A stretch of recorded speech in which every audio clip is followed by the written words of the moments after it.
Diabetes जदि blood रे diabetes बाहरी पड़े आम विव्रत हो कौन खाइबी कौन ना डॉक्टर मैंने साधारणतः कहती चीनी खाइबनी आलू खाइबनी माटी तल जिनस खाइबनी फल खाइबनी ताले मु खाइबी कौन आसतु जानिबा मु कौन खाइबी कौन ना।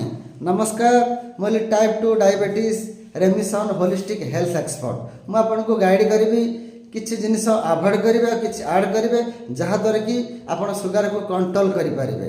टिप नंबर 1 सुगरली फूड जेपरिक कोल्ड ड्रिंक चीनी मिठा आभोड करंतु खाद्य फाइबर आड करंतु काकुड़र सालाड नियंतु से किसी प्रोबायोटिक दही और पियाज मिसई पारती।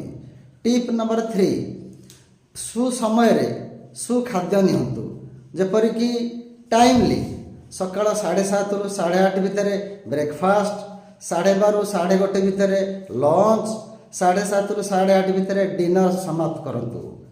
टाइमली शुअंतु 7 रु 8 घंटा शुअंतु और सकाळ उठिला परे किछि मेथी गुंड से डालचीनी गुंड मिसई उषुम पानी सह नियंतु।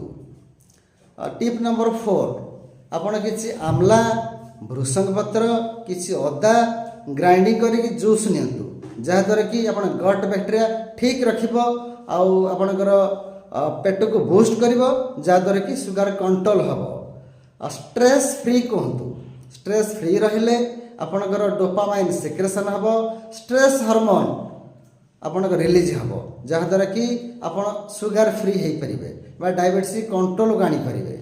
Thank you.